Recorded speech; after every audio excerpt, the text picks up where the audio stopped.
ಪ್ರಿಯ ವೀಕ್ಷಕರೇ, ಆಗಮನ ಮಾಧ್ಯಮಕ್ಕೆ ಸ್ವಾಗತ. ಕಾರ್ತಿಕ ಮಾಸದ ಪ್ರಯುಕ್ತ ಯಡವಾಣಿ ಗ್ರಾಮದಲ್ಲಿ ನೆಲೆಸಿರುವ ಶ್ರೀ ರಾಮಲಿಂಗೇಶ್ವರ ಮಠದಲ್ಲಿ ದೀಪೋತ್ಸವ ಹಾಗೂ ಮಹಾ ಕುಂಭಾಭಿಷೇಕ ಕಾರ್ಯಕ್ರಮ ಭರ್ಜರಿಯಾಗಿ ನೆರವೇರಿತು.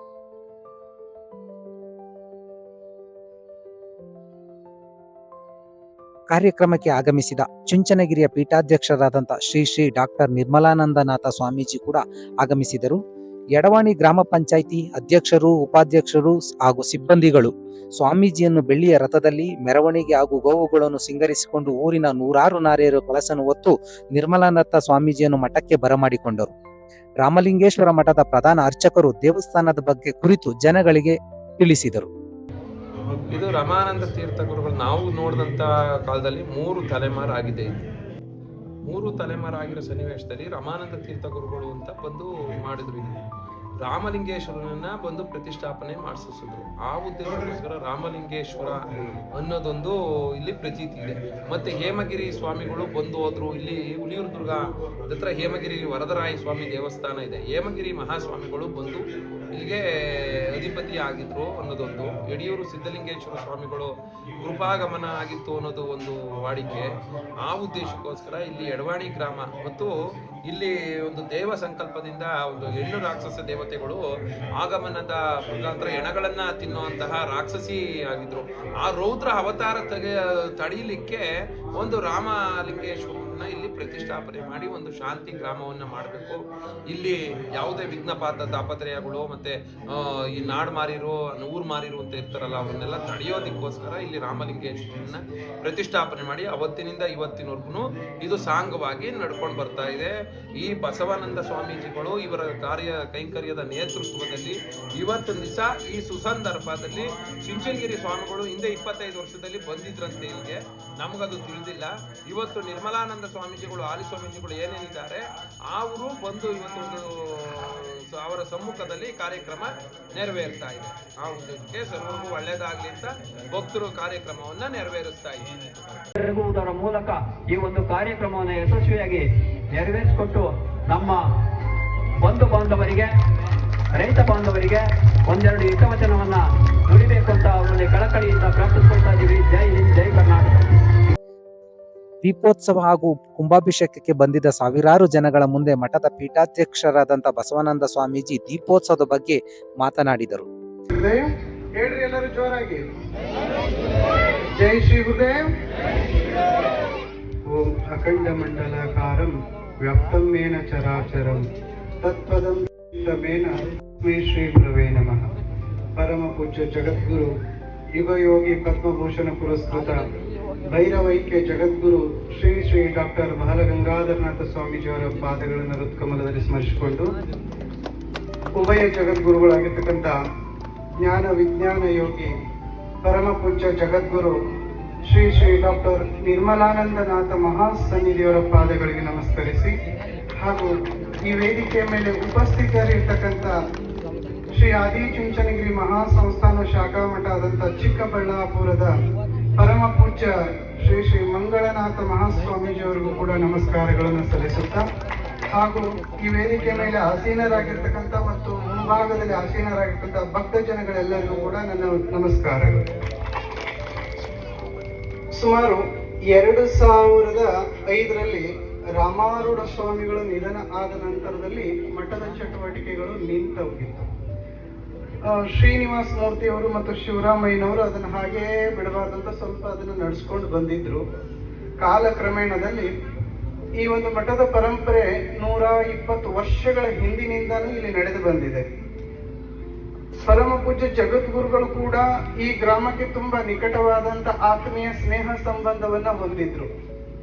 ಅವರು ಪದೇ ಪದೇ ಇಲ್ಲಿ ಚಿಕ್ಕಚನ್ನಪ್ಪನವರು ಮತ್ತು ಹುಚ್ಚಮಾಸ್ತಿಗೌಡರು ಮಿನಿಸ್ಟರ್ ಆಗೋದ್ರು, ನಿಮ್ಗೆ ಗೊತ್ತಿದೆ. ಅವರೆಲ್ಲ ಒಂದು ಆತ್ಮೀಯ ಸ್ನೇಹ ಭಾವದಿಂದ ಇದ್ದಂಥವ್ರು. ಆ ಒಂದು ಕಾರಣದಿಂದ ಪರಮ ಪೂಜ್ಯರು ಈ ಭಾಗಕ್ಕೆ ಬಂದಾಗ್ಲೆಲ್ಲ ಇಲ್ಲಿ ಒಂದಿಷ್ಟು ಹೊತ್ತು ವಿಶ್ರಾಂತಿಯನ್ನು ಮಾಡಿ ಹೋಗ್ತಾ ಇದ್ರು ಈ ಆಶ್ರಮದಲ್ಲಿ. ಪರಮ ಪೂಜ್ಯರ ಒಂದು ಕೃಪಾ ಆಶೀರ್ವಾದದಿಂದ ಇವತ್ತಿನವರೆಗೂ ಈ ಮಠ ಇಲ್ಲಿವರೆಗೂ ಸಾಗಿ ಬಂದಿದೆ. ಜಗದ್ಗುರುಗಳು ಪಟ್ಟಾಭಿಷೇಕ ಆಗಿ 13 ವರ್ಷಗಳ ನಂತರ ಆಯ್ತು. ಈ ಗ್ರಾಮಕ್ಕೆ ಇದೇ ಮೊಟ್ಟ ಮೊದಲನೇ ಸತಿ ಪಾದಾರ್ಪಣೆ ಮಾಡಿದರೆ ಅದೆಲ್ಲ ನಮ್ಮೆಲ್ಲರ ಸೌಭಾಗ್ಯ. ತಾವೆಲ್ಲರೂ ಪುಣ್ಯವಂತರು. ಪರಮ ಪೂಜ್ಯರು ಇವತ್ತಿಲ್ಲಿ ಪಾದ ಸ್ಪರ್ಶ ಮಾಡಿದಾರಂತಂದ್ರೆ ನಮ್ಮ ಅನಂತ ಕೋಟಿ ಜನ್ಮಗಳ ಪಾಪವೆಲ್ಲ ಇವತ್ತು ನಾಶ ಆಯ್ತು, ನಾವೆಲ್ಲರೂ ಪುಣ್ಯವಂತರು. ಹಾಗಾಗಿ ಈ ಒಂದು ಕುಂಭಾಭಿಷೇಕ ಮತ್ತು ದೀಪೋತ್ಸವದ ಕಾರ್ಯಕ್ರಮಕ್ಕೆ ಆಗಮಿಸಿರುವಂತಹ ಪುಣ್ಯಾಂತರ ತಾವೆಲ್ಲರೂ ಕೂಡ ಗುರುಗಳ ಕೃಪಾ ಆಶೀರ್ವಾದಕ್ಕೆ ಪಾತ್ರರಾಗಿದ್ದೀರಿ. ಎಲ್ಲರಿಗೂ ಕೂಡ ಗುರುಗಳ ಆಶೀರ್ವಾದ ಸಿಗುತ್ತೆ. ಯಾರೂ ಅವಸರ ಮಾಡಬೇಡ್ರಿ. ಮಠದ ಪರಂಪರೆಯ ಜೊತೆಗೇನೆ ಸಾಕೊಂಡು ಬಂದಿರ್ತಕ್ಕಂಥ ಎಲ್ಲ ಗುರುಮಕ್ಕಳು ಕೂಡ ಬಂದಿದ್ದೀರಿ. ತಮ್ಮೆಲ್ಲರಿಗೂ ಕೂಡ ಆ ರಾಮಲಿಂಗೇಶ್ವರ ಒಳ್ಳೇದ್ ಮಾಡ್ಲಿ, ಗುರುಗಳ ಆಶೀರ್ವಾದ ಸದಾ ನಿಮ್ಮ ಮೇಲೆ ಇರ್ಲಿ ಅಂತ ಹೇಳಿ ಪರಮ ಪೂಜ್ಯರ ಒಂದು ಕೃಪಾ ದೃಷ್ಟಿ ಸದಾ ಈ ಮಠದ ಮೇಲೆ, ಈ ಗ್ರಾಮದ ಜನರ ಮೇಲೆ ಇರ್ಲಿ ಅಂತ ಹೇಳಿ ಕೇಳ್ಕೊಂಡು ನನ್ನೆರಡು ಮಾತುಗಳಿಗೆ ವಿರಾಮ ಹೇಳ್ತೀನಿ. ಎಲ್ಲರಿಗೂ ನಮಸ್ಕಾರ. ಜೈ ಶ್ರೀ ಗುರುದೇವ್. ಚುಂಚನಗಿರಿ ಪೀಠಾಧ್ಯಕ್ಷರಾದಂಥ ನಿರ್ಮಲಾನಂದನಾಥ ಸ್ವಾಮೀಜಿ ಕಾರ್ಯಕ್ರಮದಲ್ಲಿ ಊರಿನ ಹಾಗೂ ಮಠದ ಸ್ಥಳೀಯರೊಂದಿಗೆ ಮಾತನಾಡಿದರು. ಇಂದಿನ ಈ ಪವಿತ್ರ ದೀಪೋತ್ಸವ ಹಾಗೂ ಕುಂಭಾಭಿಷೇಕ ಮಹೋತ್ಸವದ ರಾಮಲಿಂಗೇಶ್ವರ ಮಠದ ಕಾರ್ಯಕ್ರಮದಲ್ಲಿ ಕ್ಷೇತ್ರಾದಿ ದೇವತೆಗಳನ್ನು ಸ್ಮರಿಸಿ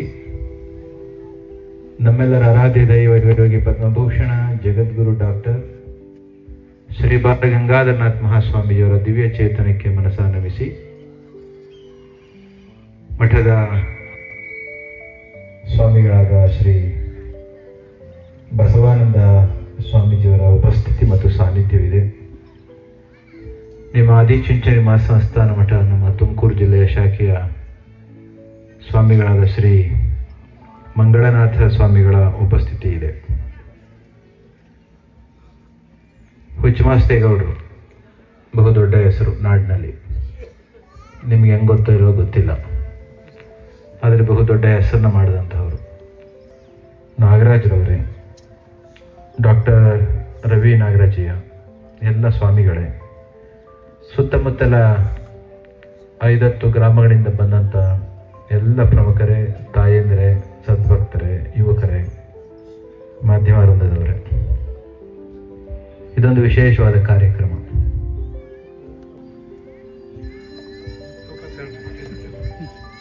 ಆಮೇಲೆ ನಿಮಗೆ ಗೊತ್ತು, ನಿಮ್ಮ ಆದಿಚುಂಚನಗಿರಿ ಮಠಕ್ಕೆ ಎಷ್ಟು ವರ್ಷ ಇತಿಹಾಸ ಇರೋದು? 72ನೇ ಜಗದ್ಗುರು ಈ ಕುಡಿದು ಮಾತನಾಡ್ತಾ ಇರೋರು. ದೊಡ್ಡ ಗುರುಗಳು 71ನೇ ಅವರು. ಒಬ್ಬೊಬ್ಬರಿಗೆ ಸುಮ್ಮನೆ 30 ವರ್ಷ ಅಂತ ಇಟ್ಕೊಂಡ್ರೆ ಎಷ್ಟು ವರ್ಷ ಆಯಿತು? ಎಷ್ಟು ವರ್ಷ ಆಯಿತು? 2100 ವರ್ಷ. ಹೌದಾ? 2100 ಬೇಡ, ಎಷ್ಟು? 30 ಬೇಡ, 25 ಇಟ್ಕೊಳ್ಳಿ. ಆವರೇಜ್ 25 ವರ್ಷ ಇಟ್ಕೊಂಡ್ರು ಕೂಡ 1800 ವರ್ಷ ಆಗೋಗುತ್ತೆ.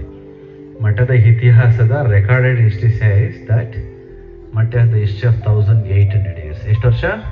1800 ವರ್ಷ ಇತಿಹಾಸ. ಇಷ್ಟು ಇತಿಹಾಸ ಉಳ್ಳಂಥ ಮಠಕ್ಕೆ ಒಂದು ಸಣ್ಣ ಜಾಗದಲ್ಲಿ ಆಧ್ಯಾತ್ಮಿಕ ಕಾರ್ಯಕ್ರಮವನ್ನು ಇವತ್ತೇನು ನೋಡ್ತಾ ಇದೀವಲ್ಲ, ಬೆಟ್ಟ ಒಂದಿತ್ತು, ದೊಡ್ಡದಾಗಿ ಬೆಟ್ಟ ಒಂದಿತ್ತು. ಬೆಟ್ಟದಿಂದ ಜಿನುಗಿದ ನೀರನ್ನು ಬಿಂದು ಸರೋವರ ಅಂತ ಕರಿತೇವಲ್ಲ, ಬಿಂದು ಸರೋವರದಲ್ಲಿ ಬಿದ್ದಂಥ ನೀರನ್ನು ಬಟ್ಟೆ ಮಡಿಕೆ ಮಾಡಿ ಸೋಸಿ ಹುಳ ಬರಬಾರ್ದು ಅಂತ ಕೂಡಿಟ್ಟ ನೀರನ್ನು ಬಂದಂಥ ನಿಮ್ಮ ಭಕ್ತರಿಗೆ ಕೊಡ್ತಾ ಇದ್ದ ಕಾಲ. ನಮ್ಮ ವಿಡಿಯೋ ನಿಮಗೆ ಇಷ್ಟವಾದಲ್ಲಿ ನಮ್ಮ ಚಾನಲ್ನ ಲೈಕ್ ಮಾಡಿ, ಶೇರ್ ಮಾಡಿ, ಸಬ್ಸ್ಕ್ರೈಬ್ ಮಾಡಿ ಹಾಗೂ ಬೆಲ್ ಬಟನ್ನ ಒತ್ತಿ. ಹಾಗೂ ಇನ್ಸ್ಟಾಗ್ರಾಮು, ಫೇಸ್ಬುಕ್ಕು, ಟ್ವಿಟರ್ನಲ್ಲಿ ಫಾಲೋ ಮಾಡಿ. ಧನ್ಯವಾದಗಳು.